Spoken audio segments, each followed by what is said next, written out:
KP Sahu जी, प्रधानाचार्य जी, सभी सम्मानित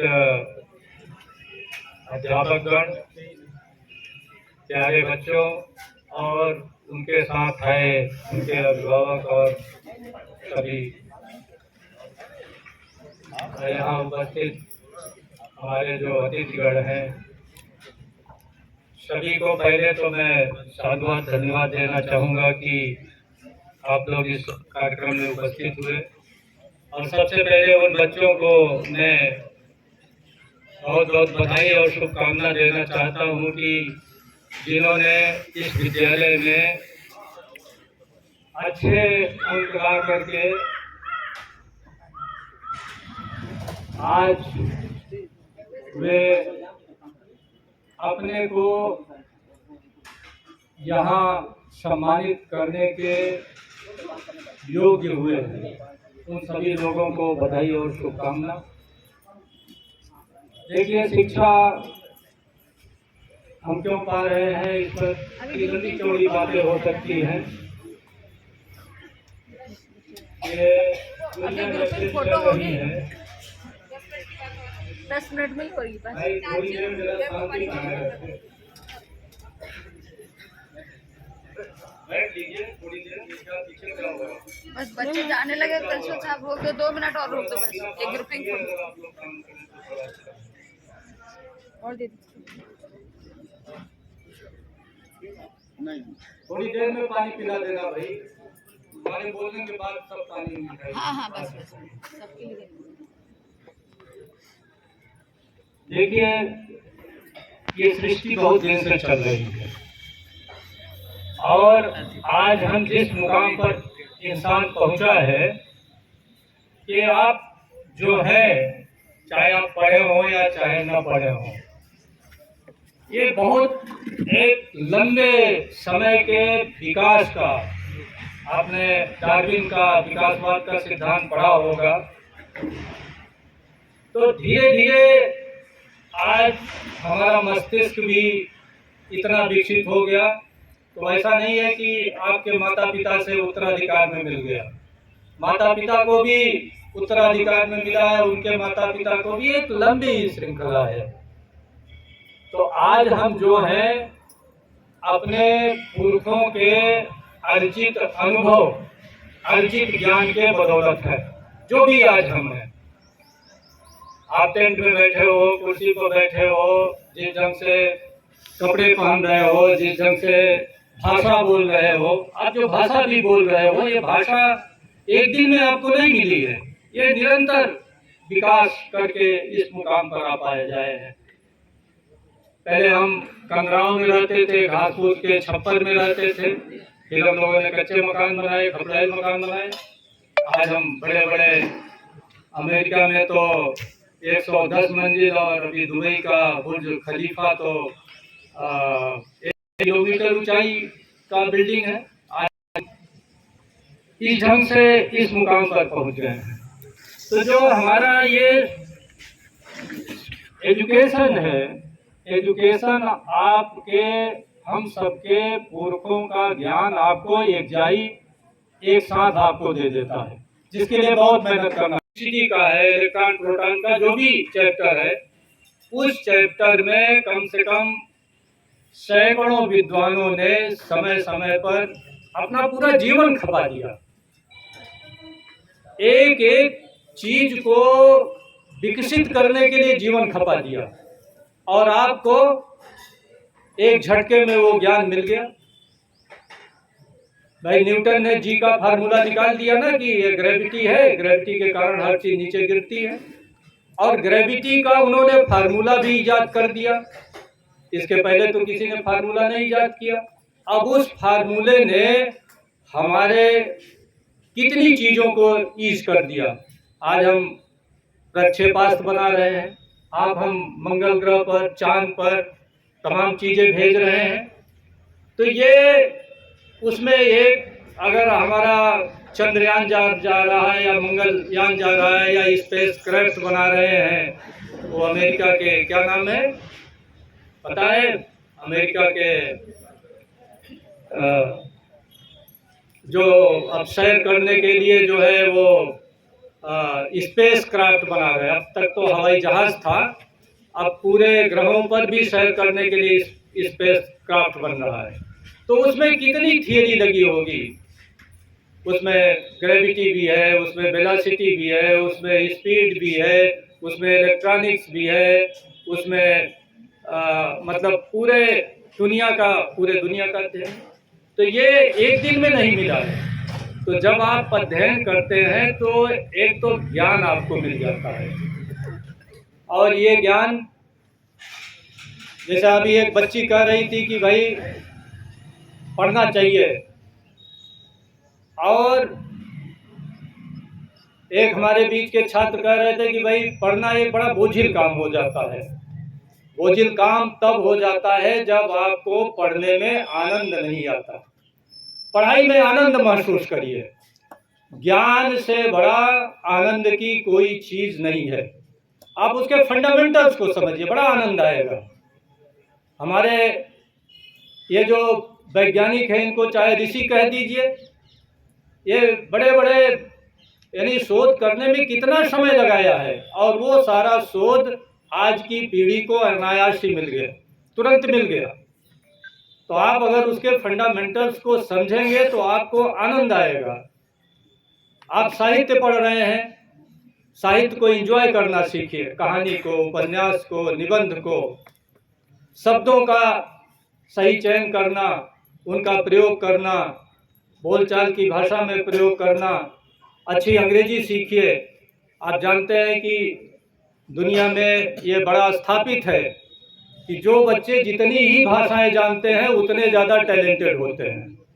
और ये सही है कि जो बच्चे बहुत टैलेंटेड हैं, इंटेलिजेंट हैं, उनकी उर्दू भी उतनी अच्छी होगी, उनकी हिंदी भी उतनी अच्छी होगी, उनकी अंग्रेजी भी उतनी अच्छी होगी, उनकी संस्कृत भी उतनी अच्छी होगी, और उनका विज्ञान भी उतना अच्छा होगा।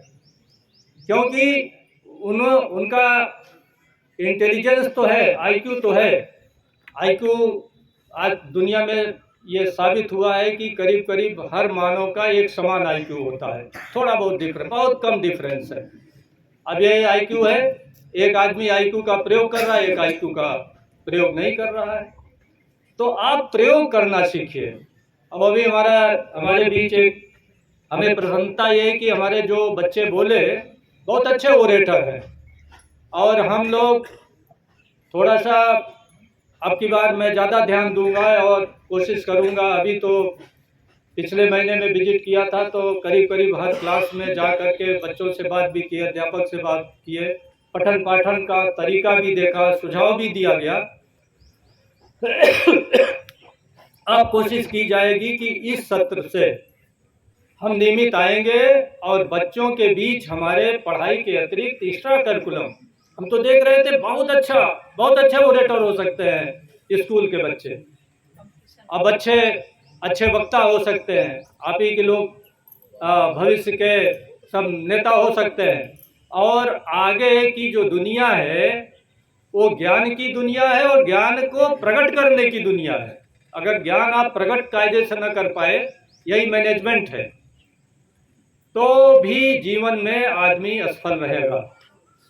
तो शिक्षा का ये है कि आपको एक ज्ञान मिल जाता है सदियों का, उस ज्ञान में आनंद लीजिए, फंडामेंटल को समझिए, उस ज्ञान को आगे बढ़ाइए। अपने पुरखों की विरासत में हम जोड़ क्या रहे हैं, और आपके पुरखे सिर्फ आपके माता पिता नहीं है, आपके दादा दादी या उनके माता पिता नहीं है। हमारे पुरखे ये सभी हैं जो जिनका ज्ञान आप आज ले रहे हैं, सभी हम आपके पुरखे हैं। तो उन पुरखों के प्रति यही सम्मान है कि आप भी पढ़ करके उस ज्ञान में कुछ वृद्धि करें, कुछ बढ़ाएं, कुछ शोध करें, कुछ अनुसंधान करें। ये दुर्भाग्य है हम लोगों का। अब जैसे अमेरिका जैसी यूनिवर्सिटी में तो आप बीए पास ही नहीं कर सकते अगर 4 शोध पत्र आप दाखिल न कर दें। आप बीएससी पास ही नहीं कर सकते, आपको डिग्री नहीं मिलेगी अगर कम से कम 4 शोध, और शोध पत्र का क्या अर्थ हुआ। हमारे यहाँ तो लोग पीएचडी भी कर ले रहे हैं, जुगाड़ व्यवस्था से इधर का उधर जोड़ा, उधर का उधर जोड़ा, कोई पुराना शोध पत्र है उसको निकाल करके पीएचडी का थीसिस है उसको नए सिरे से कर दिया। लेकिन अगर वहाँ यूनिवर्सिटी में लड़का अगर एक ए से भी नकल मार देगा गूगल से, तो उसको भी पकड़ने के लिए वहाँ सॉफ्टवेयर है, उसको फेल कर दिया जाएगा। तो वहाँ जिस प्रकार से मौलिक भाई ज्ञान यहाँ आया ना, आपको मिल गया, अब उसमें क्या है आप जोड़ रहे हैं, क्या नवीनता दे रहे हैं, क्या नया अनुसंधान कर रहे हैं, क्या उसको और आगे बढ़ा रहे हैं। ये जो हमारे ज्ञान के ऋषि मुनि हैं उनके प्रति हमारा ऋण है। ये जिसको कहते हैं कि गुरु ऋण, तो ये गुरु ऋण से तभी ऋण होंगे जब ज्ञान आप अच्छी तरह प्राप्त करेंगे और उस ज्ञान में आगे अभिवृद्धि करेंगे, उसमें आगे उसको बढ़ाएंगे। मुझे प्रसन्नता है कि आप लोग बेहतर कर रहे हैं, लेकिन अब और बेहतर करने के लिए हम हर महीने ध्यान देंगे। अभी विजय शंकर जी ने कुछ सुझाव दिए, मैं अपने प्रधानाचार्य जी से और अध्यापक से ये कहूँगा कि किसी चीज़ को बहुत नेगेटिवली नहीं लेना चाहिए। अगर सुझाव आ रहे हैं तो उसको पॉजिटिवली स्वागत करिए। और अगर ये परंपरा, जैसा कि पहले गांव-गांव में बच्चों के यहाँ अध्यापक जाते थे, अगर आप अध्यापक नहीं जा रहे हैं, 2 साल से कोरोना में हो सकता है व्यवधान हो गया हो, लेकिन आप मई में सुनिश्चित करिए, आप अध्यापकों को क्षेत्र बांट दीजिए, कक्षाएं बांट दीजिए, या कक्षाएं न बांट दीजिए तो क्षेत्र वाइज बांट दीजिए, और प्रत्येक बच्चे के घर में अध्यापक विजिट कर आए। विजिट करने में हमने कई चीज़ें आप लोगों को पहले से बताया था कि भाई बच्चे के पढ़ने लिखने की व्यवस्था क्या है। आप कुछ बातें तो गार्जियन और बच्चे के साथ करिए, कुछ बातें आप सिर्फ गार्जियन से करिए, बच्चे को हटा कर करिए। बच्चा से क्या गार्जियन उम्मीद कर रहा है, स्कूल से क्या गार्जियन उम्मीद कर रहा है। जैसा अभी अब आपने कहा कि कुछ बच्चों के गार्जियन आकर स्कूल में शिकायत करते हैं कि भाई हमारा बच्चा दूध नहीं पीता, हमारा सब्जी नहीं खाता है, अनुशासन में मोबाइल बहुत यूज करता है। आपके संज्ञान में आ गया, आप उसको काउंसलिंग करते हैं, पॉजिटिव रिजल्ट आता है, बेहतर रिजल्ट आता है, वो सुधर जाता है। तो ये चीज़ गार्जियन आकर बताए, समय समय पर उनको 2 महीने पर एक बार अभिभावक की मीटिंग करिए। लेकिन इसके साथ ये भी जरूरी है कि हम 2 महीने में कम से कम बच्चे के घर पर एक बार विजिट कर ले। ये कैसे करेंगे, ये प्रणाली आप लोगों को विकसित करने की ज़रूरत है। हमसे जहाँ मदद सुझाव की बात होगी हम उसको देने के लिए तैयार हैं। मैं सभी बच्चों को ये भी बताना चाहूँगा कि जो इंटर करके निकल गए, 2 साल कोरोना में थोड़ा डिस्टर्बेंस रहा, मैं समझता हूँ कि हो सकता है पठन पाठन का तारतम्य कायदे से न बन पाया हो स्कूल में, लेकिन अब जो बच्चे हाई स्कूल में आए हैं, मैं निश्चित रूप से आप लोगों को ये आश्वस्त करता हूँ और अभिभावकों को आश्वस्त करता हूँ जो 11-12 में जा रहे हैं या जो पीछे जा रहे हैं। अब हमारे जो इधर अध्यापक आए हैं, मैंने देखा है अंग्रेजी के भी, फिजिक्स के भी, हिंदी के भी टीचर अभी यादव जी आए, बहुत अच्छे टीचर हैं। अभी फिजिक्स के मैं देख रहा था, क्या नाम है, कौशलेश प्रताप सिंह जी, उनका देखा मैंने और कुछ डिस्कस भी हुआ क्लास में, तो अच्छा पढ़ाएंगे। अभी एक सब्जेक्ट हम लोगों को बायो की महिला टीचर नहीं मिल रही है। हम लोगों ने बहुत प्रयास किया, हमारे अभिभावक जो लोग बैठे हैं, बच्चे भी बैठे हैं, अगर कोई एमएससी बायो हमको महिला मिल जाए। और सबसे बड़ी दिक्कत यह है कि यहाँ जल्दी कोई अध्यापक जो योग्य नहीं है वो आना भी नहीं चाहते, क्योंकि जानते हैं कि उस स्कूल में फर्जी नहीं चलेगा। इसलिए कि हमारे बच्चे भी इतने तेज हैं, मतलब शायद ये पहला स्कूल मैंने देखा कि बच्चे यानी अध्यापक के सामने उसकी कमियां बता करके कहते हैं सर ये गुरुजी ऐसे ऐसे कर रहे हैं, इस ढंग से और कर दें तो बेहतर हो जाए। या हम कभी कभी परिसर में जब आते हैं तो 1 दिन 2 दिन रुकते हैं तो बच्चों से बात करते हैं, तो उनसे ढेर सारी जानकारी मिल जाती है। और हो सकता है ढेर सारी ऐसी जानकारी हो जो मेरे संज्ञान में नहीं आती। मेरा मोबाइल नंबर भी सब जगह लिखा हुआ है और तमाम अध्यापक अभिभावक लोग उससे बात भी करते रहते हैं। मैं चाहूँगा कि आप लोग मुझसे संपर्क में रहें और जो भी कमी है मुझे बताएं, क्योंकि देखिए आपका विद्यालय है, बड़े मन से हम लोगों ने एक मिशन, एक गांव में बच्चे हमारे पढ़ ले, बच्चियां हमारे पढ़ ले, इस मकसद से स्कूल खोला गया था। और हम थोड़ा ध्यान देंगे, ये इस बात का आप लोगों को आश्वस्त करते हैं। शायद इधर 2 साल 2.5 साल कायदे से इस विद्यालय को नहीं देख पाया, 3 साल से, अब मैं नियमित देखूंगा और मुझे पता है कि पढ़ाई कैसे होती है और पढ़ाई कैसे कराई जाती है, क्योंकि मैं खुद अपने समय का भी विजय भाई बताए कि उस समय, अब तो बच्चों को 60% बड़े आराम से मिलता है। पहले आर्ट्स में गिरीश भाई बैठे हमारे क्लास फेलो हैं, 60% अगर नंबर आ जाता था तो बहुत गौरव की बात होती थी।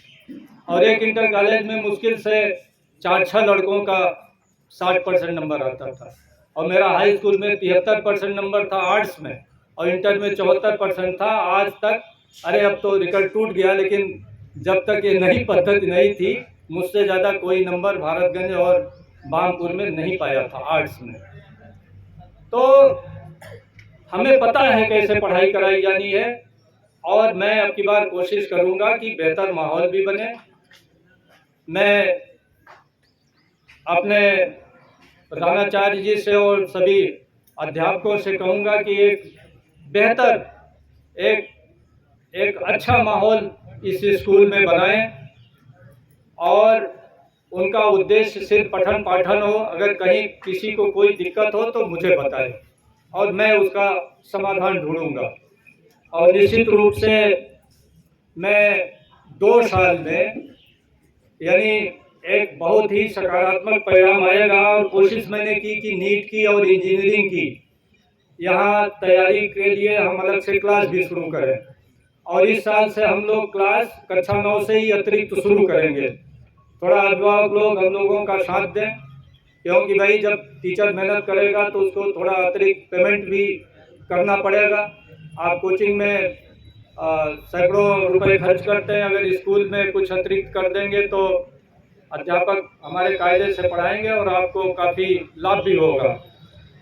हम लोगों ने कोशिश ये भी की है कि इस स्कूल में लाइब्रेरी बहुत अच्छी है, लेकिन मुझे बड़ा कष्ट होता है, इतना कष्ट होता है कि हजारों रुपए की किताबें रखी हुई है, ना हमारे अध्यापक कायदे से पढ़ने की रुचि है, और जब अध्यापक में नहीं है तो बच्चों में कहाँ से होगी।